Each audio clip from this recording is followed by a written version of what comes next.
Hola, hola. My name is Ricardo. I am the host of the Lucha Jovers podcast here in the Voices of Wrestling podcast network. We are a Spanish speaking show dedicated to discussing and analyzing pro wrestling from all across the world. From AW to CMLL, we talk about American wrestling, Japanese wrestling, and of course, Lucha Libre. If something big happened in the pro wrestling world, we will talk about it. So if you know Spanish or have a friend that knows Spanish or want to practice your lucha libre pronunciations, go listen to the Lucha Jovers podcast right here in the Voices of Wrestling podcast network. Nos vemos por ahí. Cheering at pro wrestling shows in Japan is back, and 2023 is already shaping up to be a big year in the history of pro res. That's why you should listen to the Emerald Flow Show. From the Royal Road to the Green Mat, Paul and Gerard take you into the world of All Japan Pro Wrestling and Pro Wrestling Noah. Not only do we analyze events, but we examine business, who is getting over, what angles are working or not. Occasionally, we take a look at other Japanese promotions like DDT and Zero One. So if you're looking for more coverage of the world of Japanese wrestling, check out the Emerald Flow Show on the Voices of Wrestling podcast network, available on all of your favorite podcast apps. This podcast is a member of the Voices of Wrestling podcasting network. Visit voicesofwrestling.com to hear the rest of our great podcasts, as well as show reviews, columns, opinions, and updates across the world of wrestling.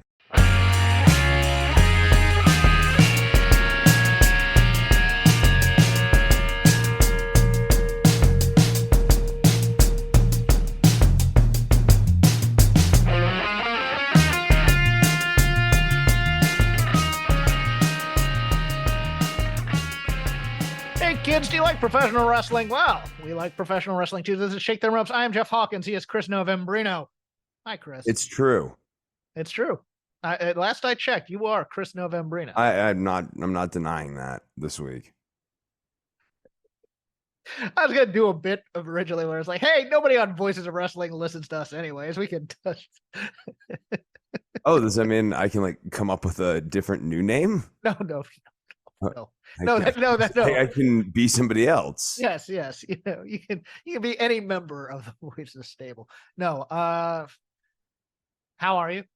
Nobody ever asks how they are. I guess I don't know. We didn't really do a lot of pre. No, you never do. And yeah, I know, because I don't care. Yeah. oh, I'm sorry. Was it? I thought I was hoping you'd start with your banter, and I can't find a way to. I was going to, but then you told me nobody cares about me, okay, and that's true. I have to think about that. So now you're having an existential crisis. Hang on a moment. I'm having an existential crisis. Okay. Yes. All right. Please stand by. It's okay. We're back now. Yeah. No, I'm back. I'm here. You're here. I am here. We are here. We are here together. I don't know. Yes. You're here. We're here. Yeah. Go ahead. I'm talking. We're all talking, Dimitri. So I was doing the fourth and final installment of the Jimi Hendrix lecture series today, which is actually why my voice is a little shot, because I spoke for 2 hours straight earlier. And I gotta say, prepping for Electric Ladyland, there's this amazing documentary called At Last the Beginning, which you can track down on Amazon and a few other places too, but I watched it on Amazon. And if you've ever been interested in the music of Jimi Hendrix, this is such a good getting on point about the level of depth and arrangement and layering. There's so many tracks, individual isolated instrument tracks that are featured throughout the album or throughout the movie, including at the end where it's just Jimi Hendrix's electric guitar part for Have You Ever Been to Electric Ladyland? And you really start to appreciate, with all the isolated tracks done by Kramer, just how layered and lush and polyphonic Hendrix's work was. The other thing I've been really struck by in doing the lecture series, I think that he gets incredibly short shrift by musicians and music reviewers alike on the quality of his lyrics. The Burning of the Midnight Lamp, the second verse in Burning of the Midnight Lamp, has this whole image of a smiling painting on a frowning wall that starts off, and it kind of continues onwards, and he does such a good job painting pictures of scenes. It's very clear he was a big fan of Bob Dylan. You know, obviously, he did cover of All on the Watchtower. He like jammed with Bob Dylan, but like really was writing lyrics at that kind of level, with maybe more like kind of less abstractness than Dylan and more Wait, who says that Jimi Hendrix doesn't write lyrics?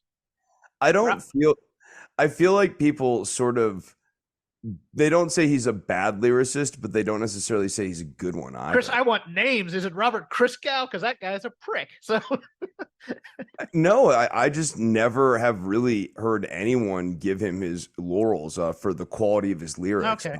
Another one I'd point to on the first album is 51st Anniversary, which is about a marriage. And the first verse covers years 50 through 30. And the second verse covers years 20 through the beginning, and the first verse is happy and the second one is much more disjunctive and also much more biographical to Hendrix, whereas the first verse is much more abstract and sunny. He did a lot of really interesting writing about relationships and stuff in his lyrics, and I just, that is my banter here. I'm Hendrix, not just for the guitar. I'm saying pull up a lyric sheet and read some of these lyrics and give them a closer look, because there's actually a lot going on. Yeah, I have to go deep into music too this week, because tomorrow I'm taping Music of the Mat, and I have to listen to an album recorded by Terry Funk. So yeah, you're not the only. I'm assuming it's a country album, but like part of me wishes that it was a funk album. I hope because of his last name. Terry Funk does funk would be awesome. Hit me now. Little horn section, a little slapping bass. Come on. Hell yeah. Hit me again. Terry Funkadelic. That's what I want.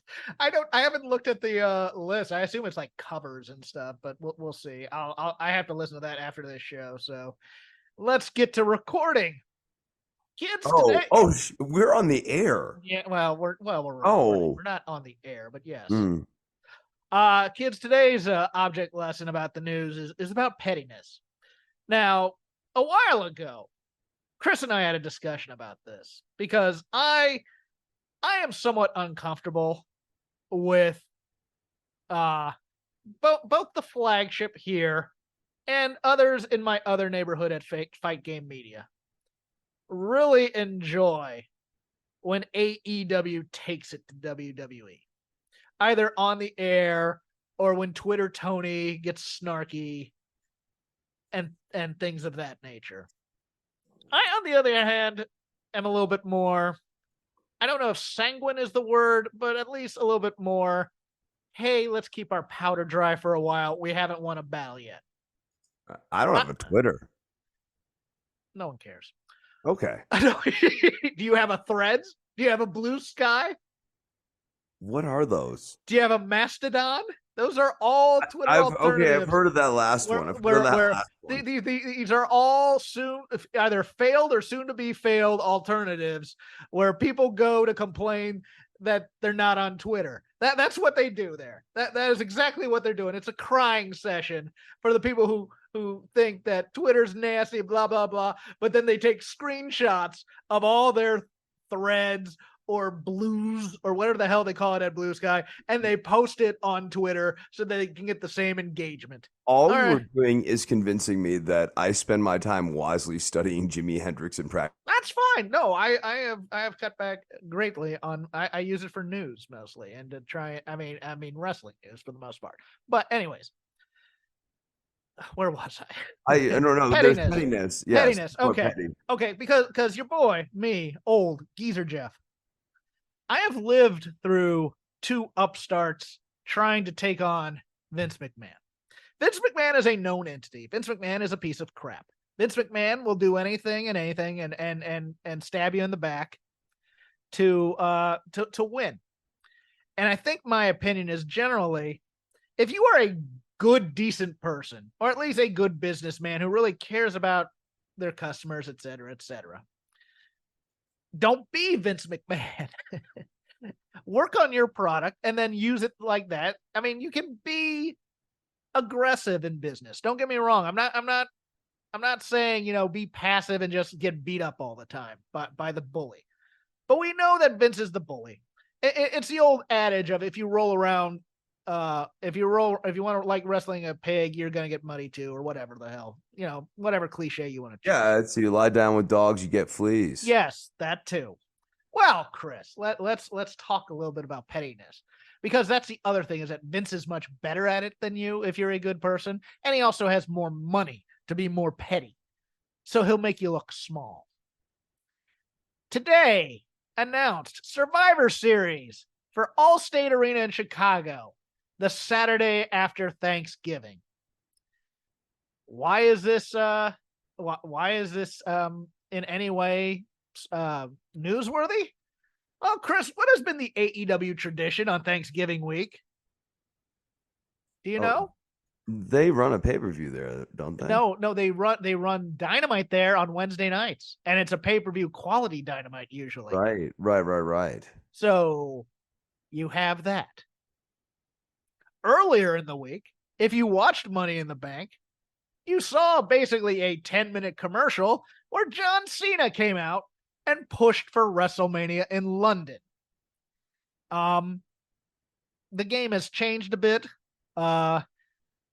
WWE doesn't mind going after pay-per-views in large countries. Number one, because they can leverage people. What they're doing right now is they're trying to leverage Minneapolis, who really wants WrestleMania there for 2025. But the key is that a 2-day WrestleMania at Wembley would sell out, would likely break the company's real attendance and gate records twice, and would outdo, oh, look at this, the AEW record that will be set. I watched this, and it was obvious from the get-go that this is what they were doing. I find this fascinating in many ways, and I think this is mostly a product of Vince being back. I don't know if Hunter would do this. He might, but this screams to me, you think we're having a war? Well, did you notice I have nuclear weapons here? Your thoughts on both those things, Chris? I found John Cena's promo to be very interesting in terms of tone, and it did reek of him speaking McMahonese. Yes. Like the commentary about the fans, Cena trying to make it like, oh, I'm on your side. Oh no, that's how they actually felt about the fans, and like the whole like I'm doing this on behalf of the guys back there. It's like, okay, no, this is just like a good cop bad cop routine, and who's behind that? It's got to be Vince. It's got to be Vince. Well, you know what else it felt like to me, and me being the cynical former advertising student that I am, it felt like an attempt, and I believe that this was the point behind it, to get a quote unquote grassroots movement and groundswell and get people going, yes, we want WrestleMania here in the UK, to really try and drown out the noise of AEW coming there in a month. Yeah. I mean, they're trying to start a, definite second story to drown out the first story. I think that's clearly the move here. I think it's even more interesting that when I was watching the Cena promo and not even knowing the news background on it, I was just thinking about, they're not even fully committing to bringing WrestleMania to England. It's like, do you guys want WrestleMania? Would you like a WrestleMania? Wouldn't it be neat to have a WrestleMania? Yeah. Yeah, just like repeating over and over. Yeah, they managed to do this whole segment and not actually give a deliverable other than here's John Cena, which isn't nothing, but it's also something well short of here's a WrestleMania. Yeah, I mean, Vince has been doing this for years. If you're a student of history, he did this to Crockett when Crockett was at the Ascent. It was what pay-per-view was on the same day as another pay-per-view as Mania, and then he went to the cable company and says, if you carry them, you can't carry us, and you can't carry WrestleMania next year. He ran the first Royal Rumble on USA the same night as the Bunkhouse Stampede, which was really the first at-home pay-per-view that Crockett was going to run. He created Survivor Series to run on Thanksgiving, which used to be the big night for Starrcade for Crockett. And Crockett fired back. They the night of or the day of WrestleMania 4, they did Clash of the Champions, the first one. That was the same day. But Crockett fell, and then later when Bischoff stepped up to the plate, he fell as well. And people take this as me rooting for WWE, and it's not. It's more of, don't make yourself a target if you don't need to, because you're going to be a target anyways. I think that's how I would describe my attitude towards this. I know a lot of people disagree with me. A lot of people think, well, this is great for the wrestling business. This is great for this. No, I don't know about that, because I think it just shows how insignificant AEW is at, I mean, they beat NXT, and that's what it's been so far. And they're not going to sell out Wembley, I don't think. They might still. I mean, we have time. But even so, it's like one of those things where it's like, even when they get to spike the football, Vince is going to find a way to suck the oxygen out of the room and take away your victories. And it's one of those things where it's like, for me, it's what I really want to do is tell all the people who like the pettiness, who are rooting for the pettiness, okay, great. You're getting it, and you're getting it good and hard. And don't whine to me when you're on the losing end of it. I mean, I don't think any of this stuff is going to be particularly fatal. No, not at all. No. I mean, I think these are just, not yet, at least. Not yet. I mean, when Kenny Omega, or as I said today, when I made up his NXT name, which is basically his real first name, and Kenny has his last name. When he's headlining that first night of WrestleMania against Cody Rhodes, well, then it might be a little fatal. Right. I mean, this, if anything, does sort of indicate that Tony's not as big as he might think he is. That AEW, to your point, in terms of size and scale, Dynamite's a show that's had trouble breaking 1 million on a regular basis, whereas WWE has 2 television products that routinely do that. Comfortably, and with SmackDown, they've gotten 3 million. Tony hasn't been able to do that. Tony hasn't really been able to make a massive dent in their audience. Is some of that latent to the network? Yeah, sure. But TNT's not a nothing network. They're a lot closer in scale, like these days, than I think, I think they're close in scale. Yeah, I mean, it's just an also here will come the excuse makers that AEW's only been around for 3+ years, and Vince has been around and he's had a head start and blah blah blah, and they're doing really well for what they. It's like, you chose the battlefield.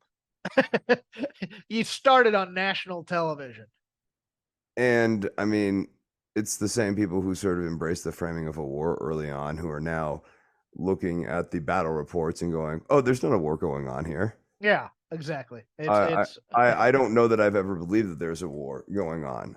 I've never really necessarily believed that WWE's been in any real threat despite quality concerns. Right. And that's not as like a Mondo fan of WWE, Lord knows. It's just watching AEW and then looking at the numbers and the ratings, and also watching the week to week. They're not there yet. Right. I think it would be interesting, like in a parallel universe, if Dynamite had more of the energy that Collision seems to have over the last 3 years, would they be in a different place? I don't know. But as it were, they're nowhere near big enough to withstand body blows from Vince McMahon. Interesting. You bring up Collision. I'll get to that in a moment, because actually, you know what? I'll get to it now. Collision did 452,000 viewers with a 0.13 in the demo and a 0.05 in 18 to 34.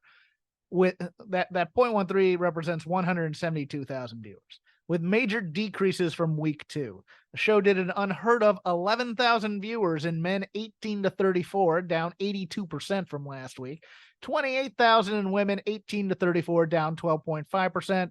106,000 in men 35 to 49, down 18.5%.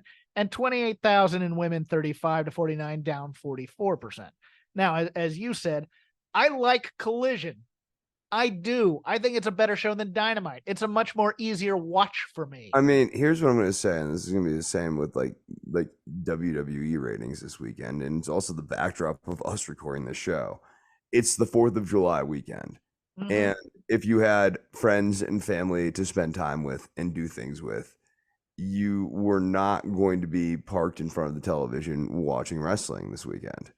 So, and if you were watching Money in the Bank on Saturday as opposed to watching Collision. Right. But like, yeah, like, especially given that this was like a super 4th of July weekend, I'm just not putting too much stock into this week's. Okay. Fair enough. That's fair. It's one of those things where I much when I do total viewers, I know that the way they now weight ratings is because of the demo, but then I look at the ratings, and by the way, forgot this story last week, but Showbuzz no longer giving ratings on the overnights. There'll be different ways to get. You have to get through WrestleNomics, but it was just so telling that in their press release, Showbuzz goes, "We'll miss you all. Maybe not the wrestling fans who are a little opinionated or something." They took a dig at wrestling fans on the way out.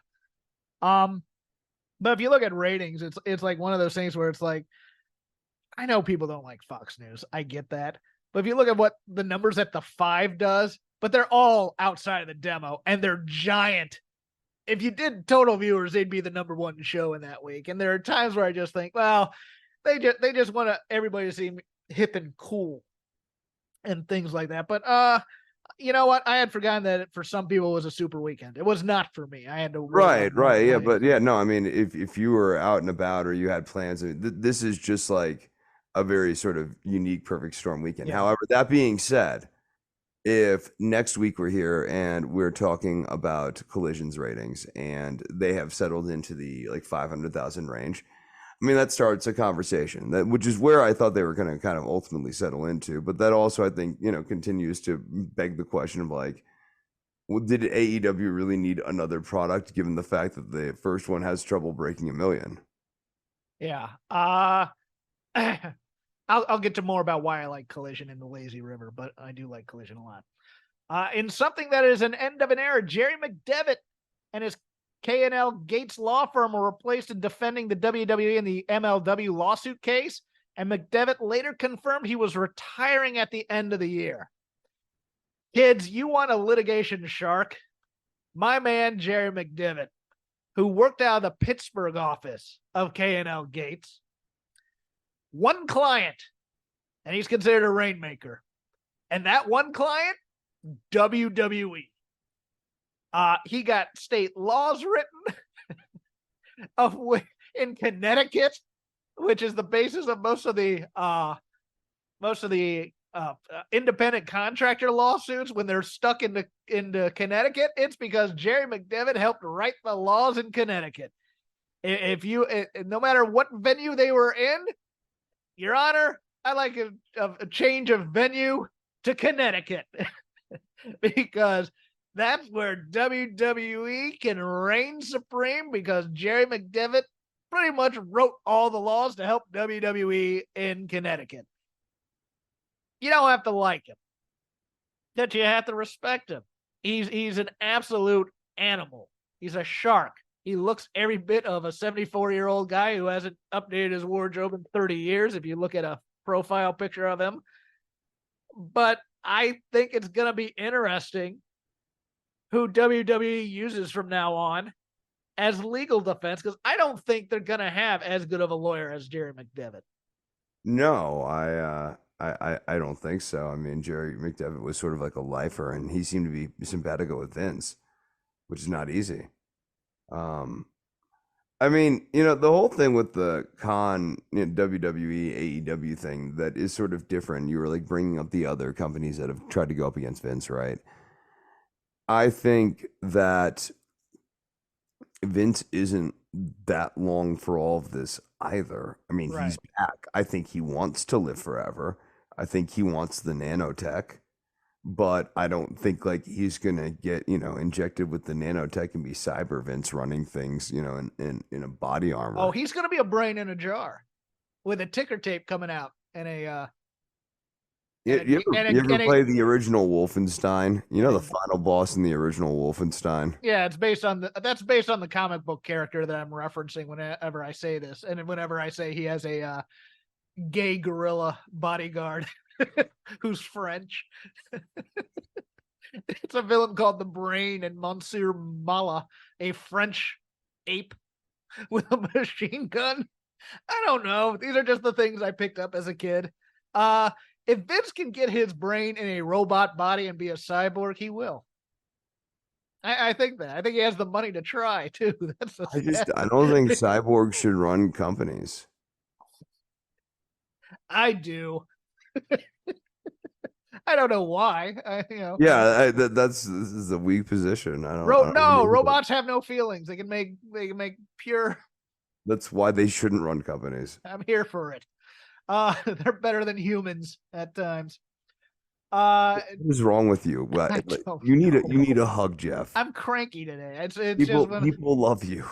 I work in software. It's one of those things where it's like it's always the humans that are the problem. The thing would work if humans would stop dinking around with the software.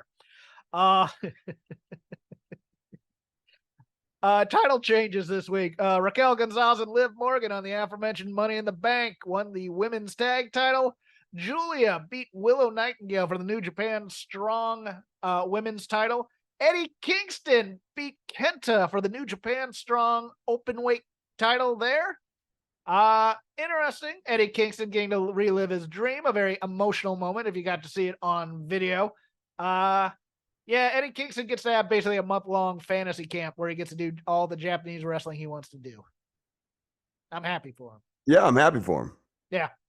I have numbers here, but I deleted the first digit on NXT, and I don't know if it's 508,000 or 608,000 viewers.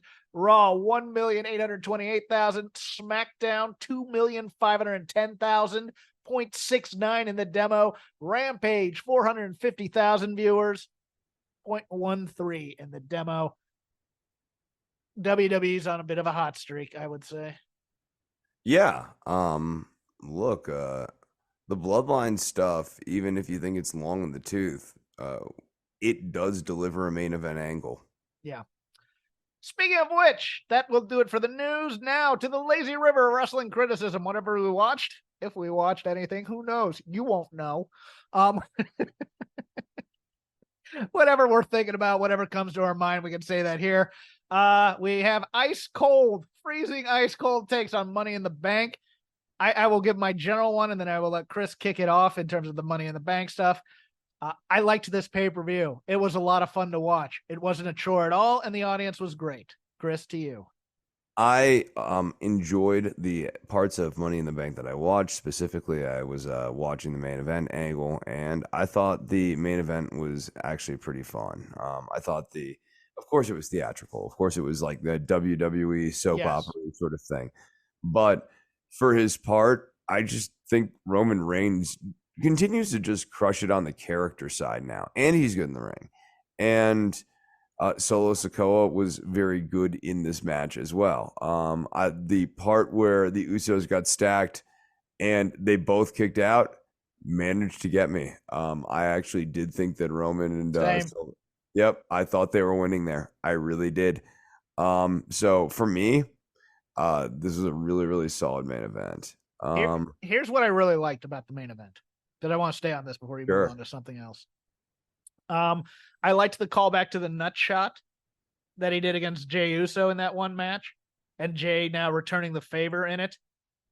I don't know if you got to see this. You might not have, but it was on the pre-show, and it hit social media, but you're not on social media all that much. But Paul Heyman cut a hell of a promo before this, and it was fantastic. I like and I know this is weird because it's totally not in Roman's character, but it is in some ways. They've kind of, for lack of a better term, bitched him out a little bit as a leader of the bloodline.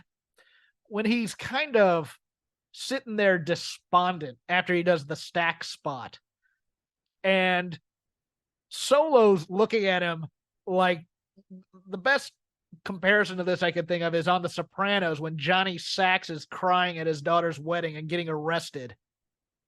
And just Phil Leotardo is looking at him going, what kind of man are you? That look from Solo Sikoa, I absolutely adored that moment. I don't like the level 3 NXT oh my god face all that much, but I liked that Solo looked like he was absolutely like losing faith in Roman. I thought he was actually gonna pick him up and like smack him or something, but no, that match, I thought that match was everything it needed to be. Yeah, sure, it got a little promo-y in the middle of it.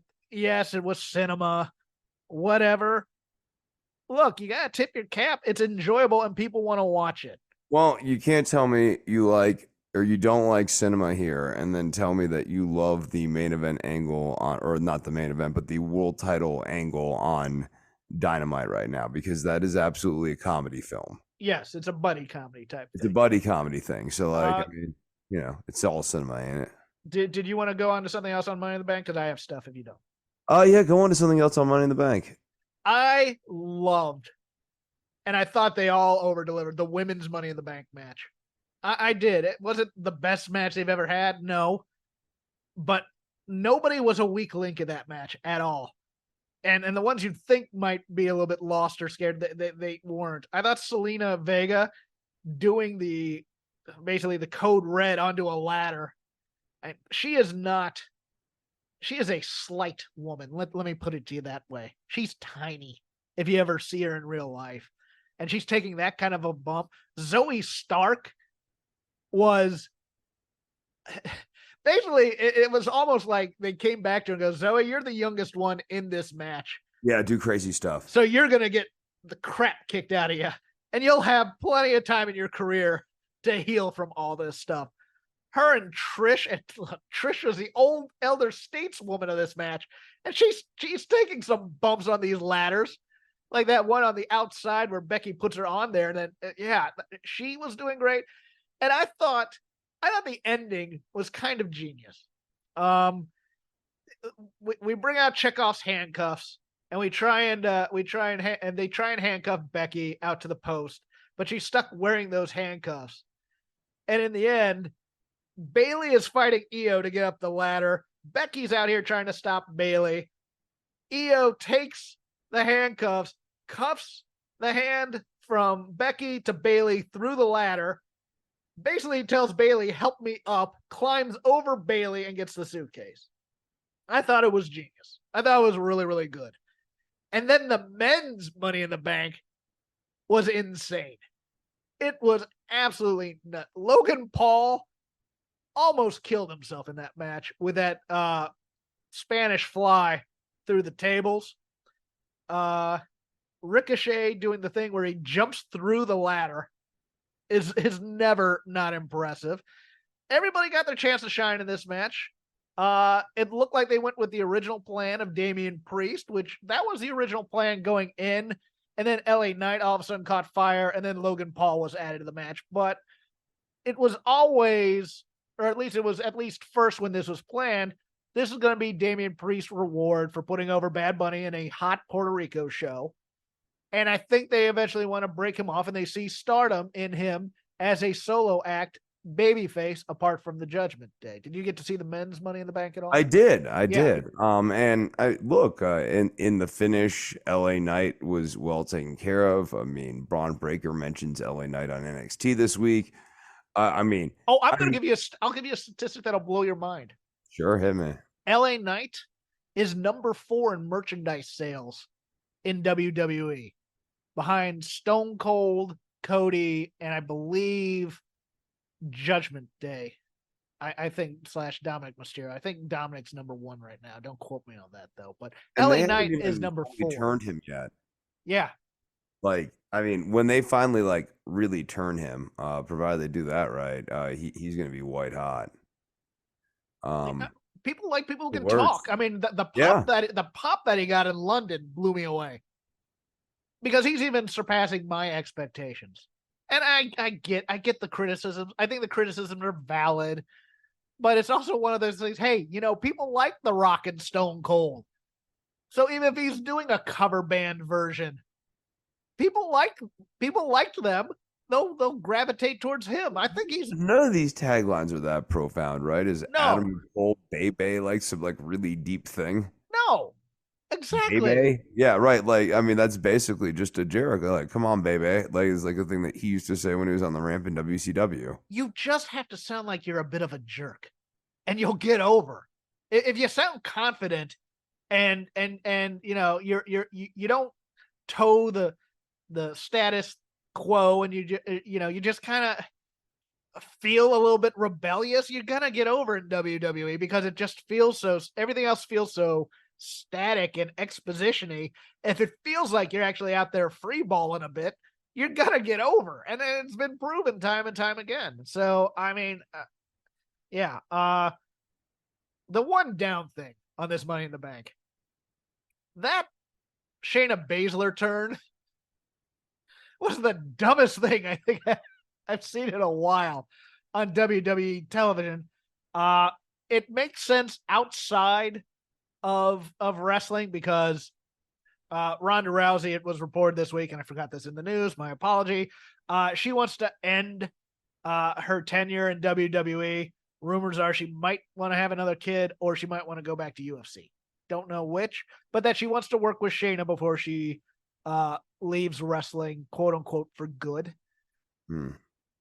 Professional wrestling is going to miss her for her many contributions. And I think when Dave Meltzer does a retrospective on Ronda Rousey, he will have nothing but superlatives to say.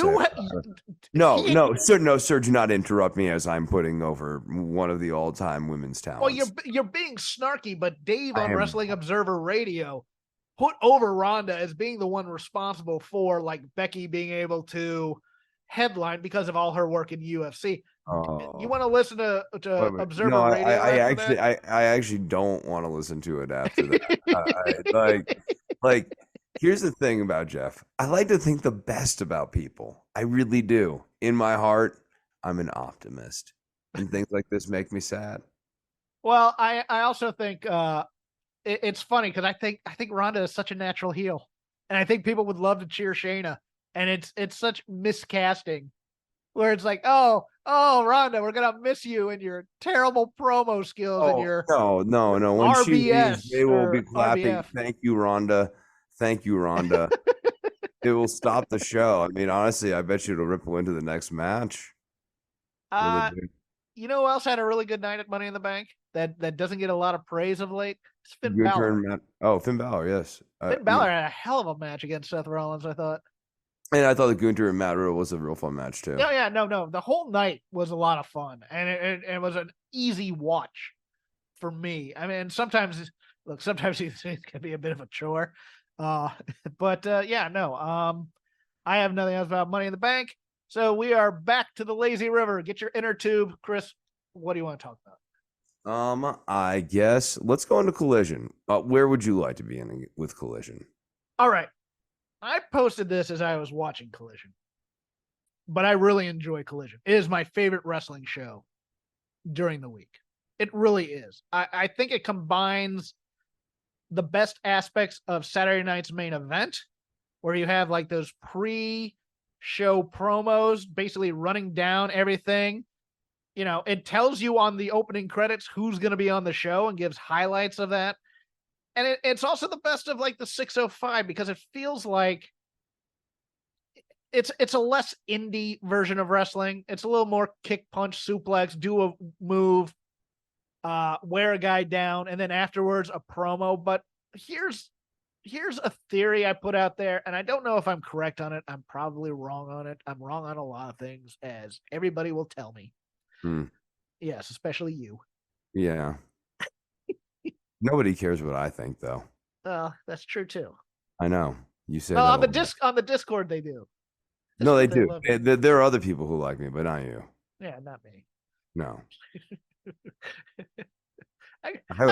have no idea how high. No, you have no idea how high I can fly, Jeff. Oh, come here, give me a big kiss. No, I miss you so much. Oh, I miss you.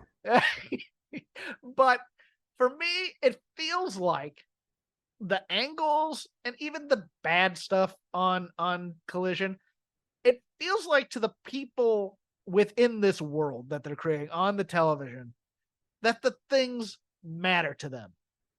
The moves matter to them. They sell more. The angles matter to them. People get angry over losses. Wins matter to them. Titles matter to them. Andrade's mask matters to him. If he had cut that promo on Dynamite, you'd have the Best Friends or some other ironically detached wrestler say, what's the big deal about your mask? It looks stupid and you have 2 more of them anyways. And they'd move on to the next thing. That's just my opinion. Look, I don't mind Orange Cassidy. Orange Cassidy is currently one of my favorite wrestlers in AEW, but his ironic detachment gimmick is great. And then the bell rings and he's a great wrestler and it gets through there. I'm talking the other guys who are doing ironic forms of super indie wrestling and they don't cut promos. And there was an article this week where it says it looks like, or I think Conan said this. I think Conan said that it looks like the Young Bucks have kind of mentally checked out at times in their thing. And I don't necessarily disagree, but moving over to Collision, it just feels like people take the showmanship / wrestling, creating a world type of thing a little bit more seriously over there. Am I off base, or is there a better way to put this, Chris? So I think there is a different ratio of promos to matches. I'm with you that the matches are much more kind of like punchy, kicky, like, which I think is almost it's a byproduct of a throwback to like the Saturday night thing. But I also think it's like I think for some people who are doing double duty or whatever, it's a night off, and so the general work rate's going to be a little bit like a little bit less demanding on that front. And I don't think that makes for bad matches. In fact, I thought that like Ethan Page coming out there against MJF, that was a fun little interaction for what it was. Joe and Roddy was awesome, I thought. Yeah, Joe and Roddy was great. Punk is good on commentary. What I think is interesting is this whole Punk, still has the title, still talking like he is essentially the undefeated champion here. And especially then when you go and watch Dynamite, I'm like, wait, is he? Is that really what's going on? Is that happening right now? Because he, in a weird way, does sort of have like more carriage, like he's running a real faction. You had him in the back with FTR and him with Starks, and he had the bag there. I don't know, that felt very main eventy. I liked a lot of what the show was. I enjoyed the promos mostly. The Bullet Club Gold still not like amazing to me, but like the Gun Club, those guys have gotten like better and better week over week. Like they just feel more and more legit as time goes on. I didn't like Juice Robinson at first. I thought it was a little bit too wacky, over the top, but he's an amazing goon. You know what I'm saying? He's an amazing second to Jay White. I'm still not sold on Jay White per se as a great leader of a faction. His swagger rings hollow. A little bit. I agree with that. Yeah, I just watching him, it's like he's trying to be this Johnny Cool guy that he's not quite, and it feels forced. Yeah, there's a little mustache twirling in there. But I'll give it time. It's your turn, sir. Okay. Well, if that's Collision, then I guess we can move over to NXT, where the Raw Underground match between Eddie Thorpe and Damon Kemp absolutely slapped. That was hose me. It was hose worthy. And Eddie Thorpe, very pleasant surprise. Not necessarily someone I was expecting big things out of initially, based on the look or whatever. But I love Damon Kemp, and I just thought they had a fantastic match. Kemp, for his part, looked like $1 million. Did a bunch of really great moves. That German suplex from the ring to the outside was so awesome. The only real note that I had about the match is that Thorpe actually settled in on the wrong arm. Kemp's selling the left shoulder, and Thorpe does the triangle on the right. But minus that, I thought this was like an amazing match. It was really good. Thorpe has legit grappling skills from his time in the New Japan strong territory as Carl Fredericks. Damon Kemp is awesome. I love Damon Kemp. And unfortunately, he lives in a world where everybody wants his brother to be the big star, no matter what. His brother's the bigger name. I get this. That's why they named him Damon Kemp. But that being said, this is the best that Gable Stevenson has ever looked on any WWE program. And it got me excited to see what he could do as a professional wrestler when the rumor is he's going back to college for his last year of eligibility and to try and make the next Olympic team. So who knows how long he's going to be doing this pro thing necessarily. But I love Damon Kemp. I wish they had as much faith in Damon Kemp. I know they're riding the wrong horse because this guy is an absolute star on the mic. He has like Kevin Owens level of like confidence on the mic. Like he's just very, very smooth and natural. Yeah.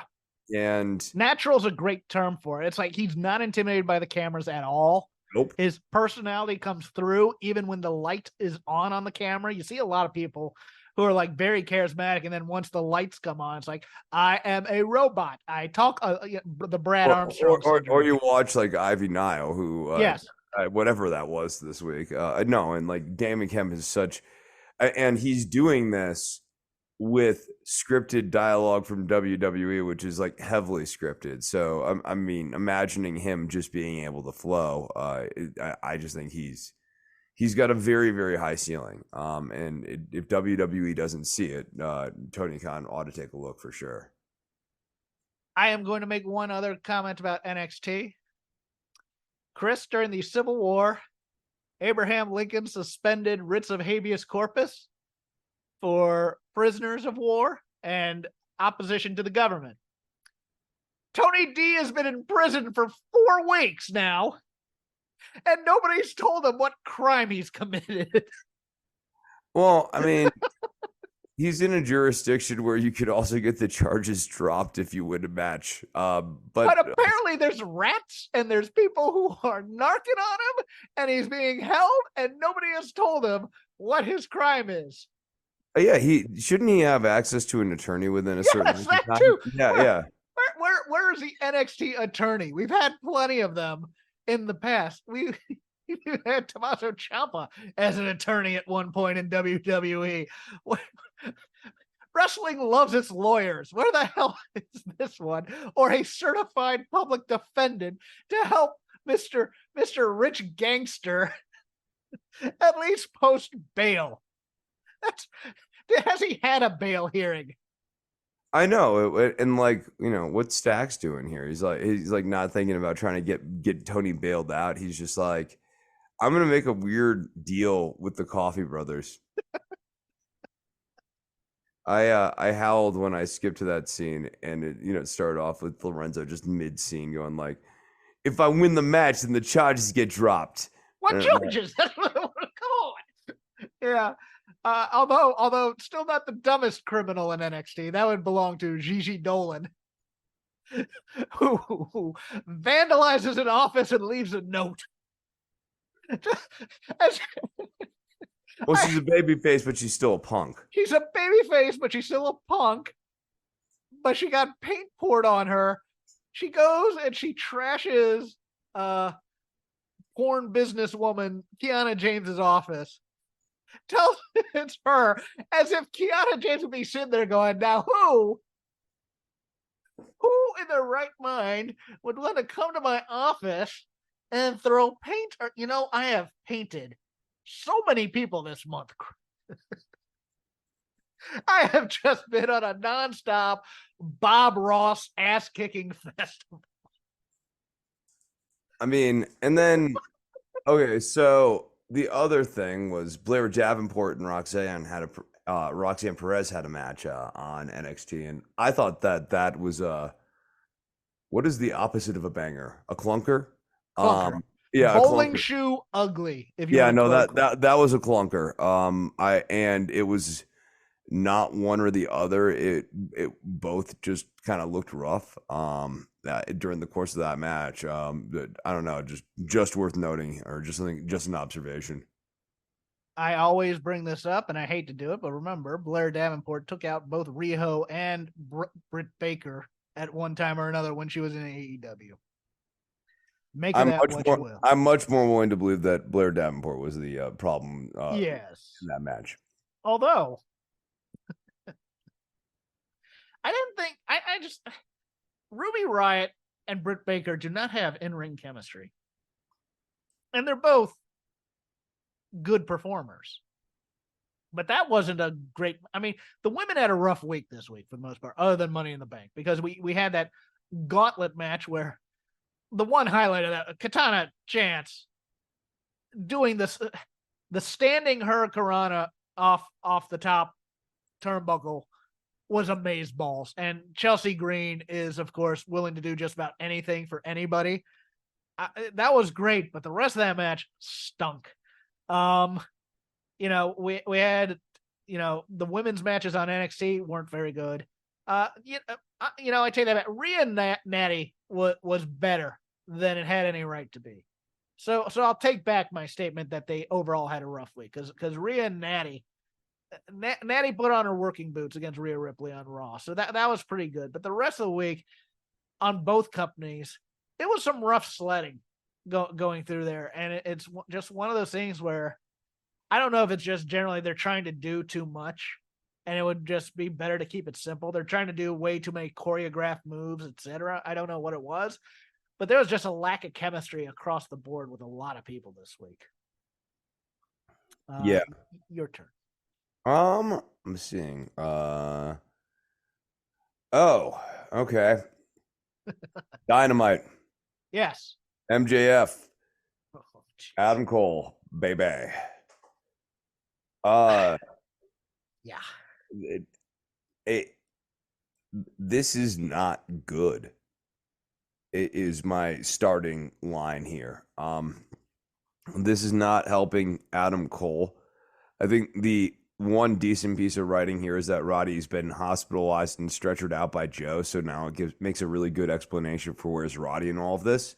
I thought that piece of business was really smart, but what was left here is an Adam Cole who is not particularly likable, and nor is and a hammy MJF who comes off as so schmarmy and so disingenuous that it almost makes him seem stupid.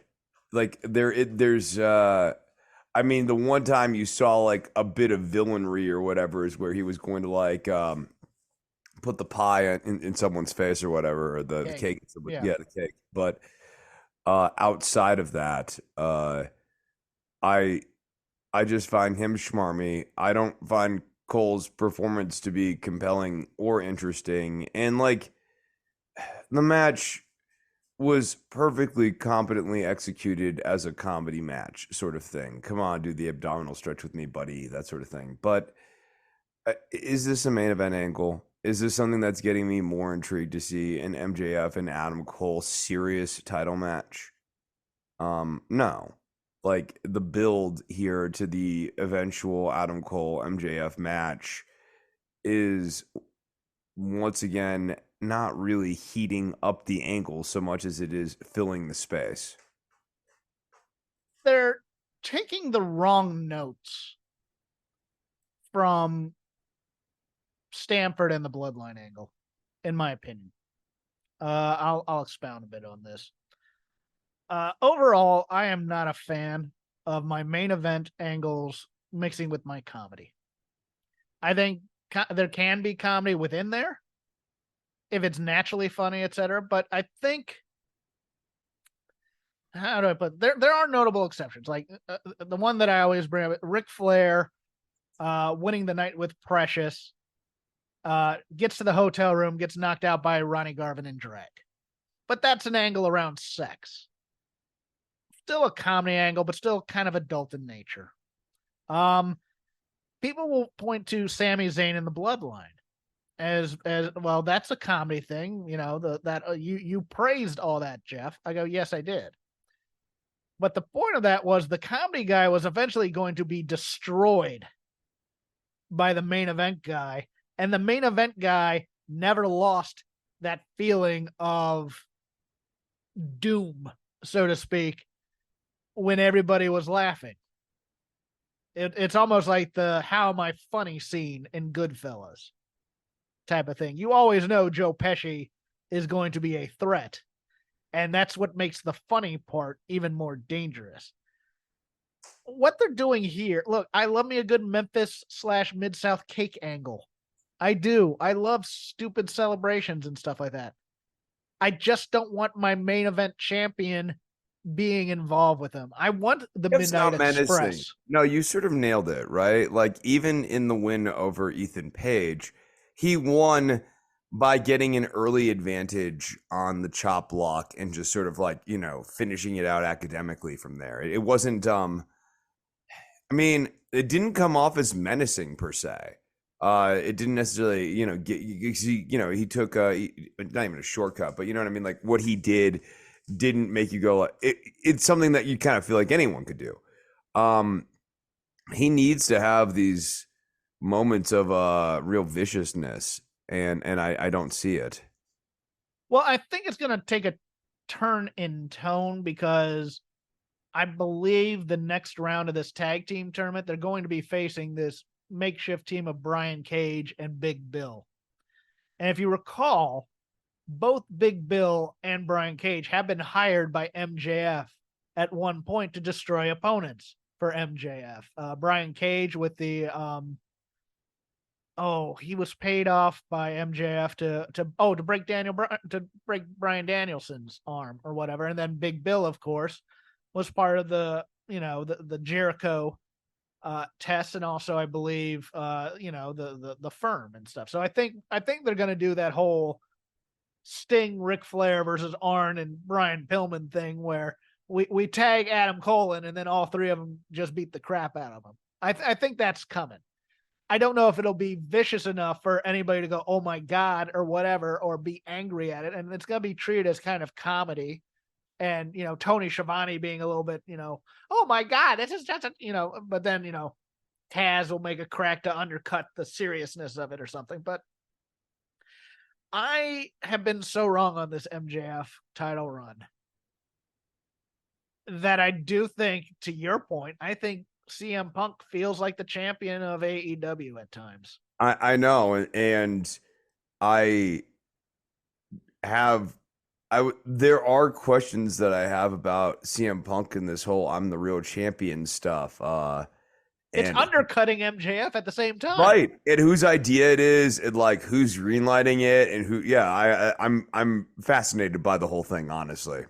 Yeah, it feels like it definitely undercuts MJF, but it feels like but MJF's doing a fine job of that himself too. Yes, he doesn't need any help in doing that because and I think that the other idea in the back of their head is to prove that Adam Cole is such a great heel that he doesn't get stupid babyface syndrome. He sees through all of MJF's tricks, et cetera, and he can't really. He's not really a full-on babyface because he's been a heel for so long and he's such a great heel. I think it's an idea that's a little bit too clever for its own good. I just it's one of the they both hate Schiavone, womp womp. I get it. It would be funny if MJF weren't the champ.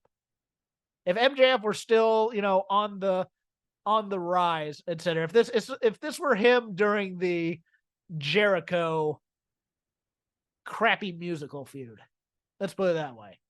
I think I'd be a little bit warmer to it, but I'm not warm to this because I'm just like, is MJF a guy who can carry your company? And my answer is getting to be no. Yeah. I think the matches are good. But here's what has been really fascinating to me. That the matches have sort of met my expectations or been above them. And the character work and the promo work and the story work has been so much below it for a guy who likes to be Mr. Theater. Mm-hmm. I mean, this guy likes musical numbers in his title reign, and yet the story isn't very good. It's It's the difference between great theater and community theater, which is interesting. No, you bring up a good point. For a guy who likes theater, this is bad theater. This is off Broadway theater. Although you can find some good shows on off Broadway, to be honest. Yeah, right. That's sort of like not even fair to off. I don't want to mean to denigrate such things because hey, I've been a star of stage before, so yeah, it's although improv is like the bastard child of stage. I've done a play. I've done a play. They're fun at times. I'll put over Keith Lee this week on Dynamite. I adored this more than my partner on the Dynamite show. This is the best Keith Lee I've seen in AEW. This is the Keith Lee I wanted, and it was so much fun watching him destroy both Darby Allin and Orange Cassidy. Just chopping a guy to bits was a hell of a lot of fun. I also liked this little piece because this is something I've been talking about in these randomizer tournaments that aren't random, that put enemies together. Keith Lee playing the character of, hey, I'm in this situation. I'm going to put aside our grudge so I can get a shot at tag team gold because I don't have that right now. And this is an opportunity. And being a professional about it, I thought it was spectacular stuff. He never went heel. He stayed babyface. He didn't, I know everybody, the running joke is they're never going to pay off this feud with Swerve.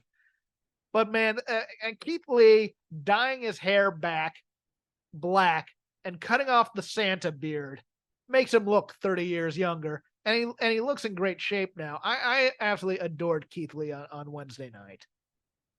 Yes, I will definitely say that I'm glad he no longer looks like the Beast from X-Men. I'm glad that he has gone back to the other look. It definitely suits him better and holds him in better stead. I'm going to denigrate people's favorite right now, and I apologize in advance. I only merely liked the Kenny Omega Wheeler Yuta match, and I liked it mostly for Yuta. I disagree heavily with Dave Meltzer on Kenny Omega's selling during this match. It actually, to me, looked like he was just going through the motions. I don't know what's wrong. I don't know if there is something wrong. He'd occasionally grab his neck, and then he fell when he was trying to do that. You can't. I forgot the name of the move. What he calls it when he does the. He basically kind of plants the guy, jumps on the turnbuckle, does a moonsault thing. For me, I wanted more. This is a blood feud between the BCC and the Elite. And Kenny is just out there doing a match. And it's a good match. And it's well done. And Yuta's looking great too. But Yuta is putting some sauce on his moves, being the prick type of thing. And Kenny just looks like, oh, this is really not my feud. I shouldn't be involved with it. But they've never mentioned that in any of the character work they've done. It was the character work of Kenny that was driving me nuts this week. And I think for all the Elite, they're kind of lacking in this at times because, again, it feels like these feuds really don't matter to them, that they're going to get a couple of snarky quips in there, and then they're going to have great matches and everybody's going to love it. And it's one of those things where I was left wanting. Your mileage may vary. I know Kenny Omega is a lot of people's favorite, and I get that. And I'm not as much on board. I'm not trying to purposely be a jerk about it. I'm just trying to be critical, but I don't give enough praise to Kenny Omega either, and I realize that. Yeah, I don't have anything to add on that one. He was hit with a screwdriver, Chris. I mean, why is he back wrestling? That's the other thing. It's like these selling jobs of injuries are nothing these days. Do you have anything else? The Don Callis Chris Jericho angle was very long and did not leave me intrigued in the slightest at the end. Oh, but I'm hoping at least a Jack Perry ousting Jericho as the head of right. the I mean, that's kind of what I think it is going to set up. He's going to realize that at the end of this, he doesn't need a faction, and that's when like the Jericho Appreciation Society no longer appreciates. Well, I think he's going to be the Larry Zbyszko of the 1992 Dangerous Alliance. I think he's going to get added to Blood and Guts, and I think he's going to be part of this Callus team with the BCC, and I think he's going to lose the match. And then I think the BCC is going to destroy him. The JAS is going to turn on him. And then he's going to go off and play Rockstar during the summer for the European tour and come back with a fresh new character based on a movie guy. Because that's what he likes to do. This is the Jericho way. I'm kind of here for it also at the same time. I hope he's the losing character in this Blood and Guts match in 2 weeks. Because I think he's still going to be awesome in the match. But it's just one of those things where it's like, I am not into strange jumping back and forth between heel and babyface Chris Jericho at times. I think his heel shtick is pretty good, but I still think he wants the adulation of being a legend.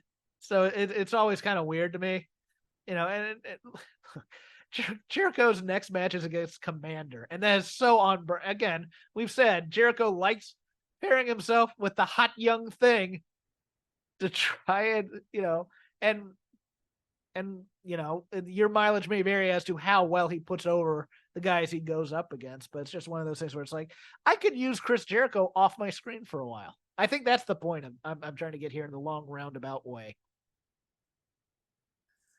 Yeah.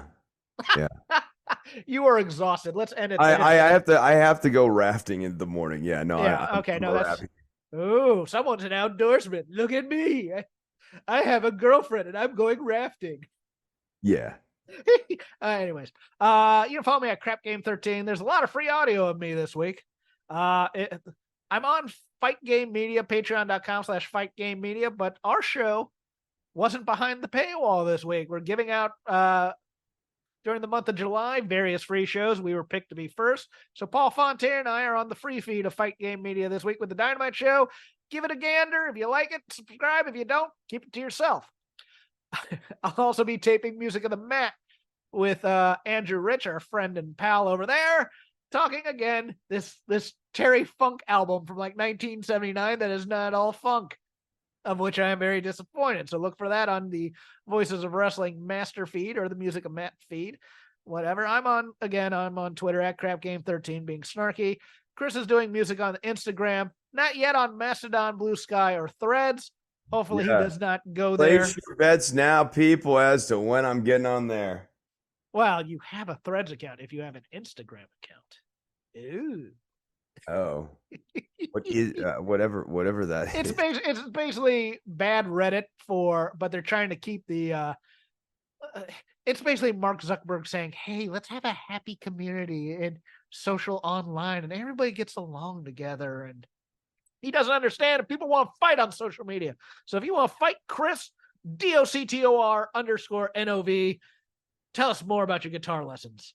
Yes, if you are interested in the Jimi Hendrix course, you can all 8 hours of it is available for purchase now that the whole thing is done for the rate of $75. If you want personal lessons, you can hit me up on Instagram, and I do lessons and private lessons for guitar, bass, drums, all that sort of thing. So if you are interested in music lessons, and I know a couple of people have reached out to me, and I actually need to get back to somebody about this, or like we were going back and forth and I haven't nailed down things.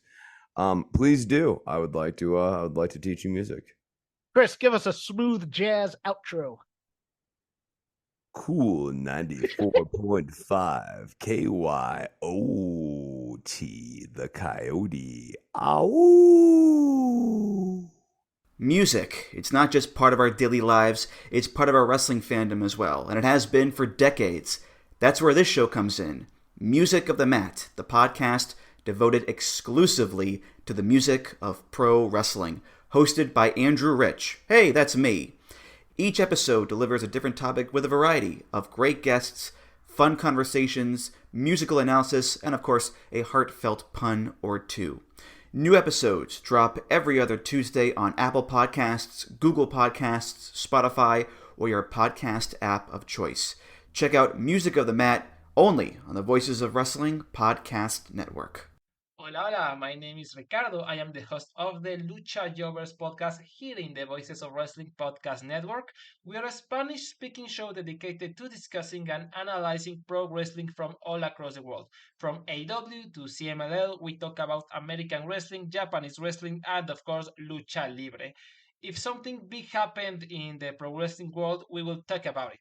So if you know Spanish or have a friend that knows Spanish or want to practice your Lucha Libre pronunciations, go listen to the Lucha Jovers podcast right here in the Voices of Wrestling Podcast Network. Nos vemos por ahí.